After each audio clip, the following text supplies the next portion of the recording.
ரசூல் ஸல்லல்லாஹு அலைஹி வஸல்லம் சொல்கிறார்கள், யாராவது ஒருவர் ஒரு ஜனாசாவிலே கலந்து கொண்டால் ஒரு கீராத்துடைய நன்மையாக.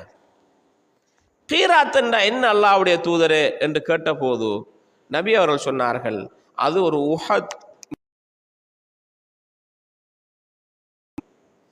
அதை தராச பாரமாக்கும் என்று ரசூலுல்லாஹ் சொல்லி ஏறிக்காங்க. ஒரு ஜனாசா ஒருவர் மௌத்தாகிறார் என்றால் மேக்சிமம் நம்மளால முடியுமான வரை அந்த ஜனாசாவில் கலந்து தொழணும் என்ற ஆசை வரணும். அப்பதான் எனக்கு மலை போல நன்மை கிடைக்கும். ஒரு உஹது மலை போல நன்மையை கொண்டு போய் இந்த தராசில வச்ச பாரமாகணும். அந்த பாக்கியம் எனக்கு கிடைக்கணும். ஒரு முஸ்லிம் இன்னொரு முஸ்லிமுக்கு செய்ய கடமையாக இருந்தாலும், அவனுக்கு செய்கிற துவாவாக இருந்தாலும், கடைசியாக ஒரு முறை பள்ளியிலே கொண்டு வந்து வைத்து அவனுக்காக அல்லாஹும்ம ஃபிர் லஹு வர்ஹம்ஹு வஆஃபிஹி வஅஃபன்ஹு என்று சொல்லுகிற பாக்கியம் எனக்கு கிடைத்தாலும் அல்லாஹ் எனக்கு தருகிற பரிசு என்ன தெரியுமா? உங்களுக்கு தருகிற தொழுகிற உங்களுக்கு தருகிற பரிசு என்ன தெரியுமா? மலை போல, ஒரு உஹது மலை போல பெரிய மலை தொடராது.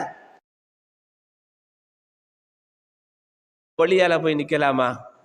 தொலைக்குள்ள ஜனாசா அப்படியே வர அப்படியே மையவாடிக்கு ஓடலாமா? ஓடப்படாது. என்னது மலை போல நன்மையை அல்லாஹ் நமக்கு தந்திருக்கான், நேரத்தையும் தந்திருக்கிறான், சந்தர்ப்பத்தை தந்திருக்கிறான், எனக்கு முடியுமாக இருக்கிறது. ஏன் நான் அதை மிஸ் ஆக்கணும்? ஒரு நாளும் எனக்கு எந்த ஒரு ஜனாசாவாக இருந்தாலும், சொந்தம் இல்லையோ ஊர் இல்லையோ ஆறாக இருந்தாலும் ஒரு ஜனாசாவில் தொல்ற பாக்கியம் கிடைக்குதா?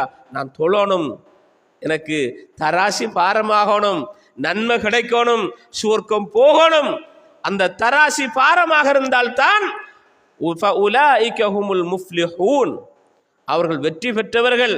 ஃபஹுவ ஃபீ ஈஷத்திர் ராதியா, திருப்தியான வாழ்க்கையில் இருப்பார்கள் என்று அல்லாஹ் சொல்கிறானே. அந்த திருப்தியை அடையணும், வெற்றியை பெறணும் என்ற ஆசை, ஆர்வம் என்ற உள்ளத்தில் இருந்தால் அது நம்மளை வீட்டில் இருக்க விடாது. போகணும், கலந்து கொள்ளணும். கலந்து கொள்ளலண்டா என்ற உள்ளத்துல கவலை வரணும். இதற்கு கிடைக்கலையே, இந்த பாக்கியத்தை நான் இன்றைக்கு கிடைக்கலையே, விட்டுட்டனே, எனக்கு தவறு விடப்பட்டுட்டு, இதுக்கு பிறகு நான் விடக்கூடாது என்று இந்த உள்ளத்தை உறுதிப்படுத்த வேண்டும். தொழுதுட்டு அடக்கிற இடத்து வரைக்கும் போய் அடக்கும் வரை நின்றால் அடைக்கப்பட்டு அவருக்கு துவா செய்வோம். நம்ம அடக்கிற வரைக்கும் நிற்கிறோம், நன்மையை தருகிறான். ரெண்டு கீராத்துடைய நன்மை கிடைக்கிற பாக்கியம் ஜனாசாவில் இருக்கிறது. அது நம்முடைய தராசை கதிக்க வைக்கும். அது நம்முடைய தராசை கதிக்க வைக்கும் என்று அல்லாஹ்வுடைய தூதர் ஸல்லல்லாஹு அலைஹி வஸல்லம் அவர்கள் சொல்கிறார்கள்.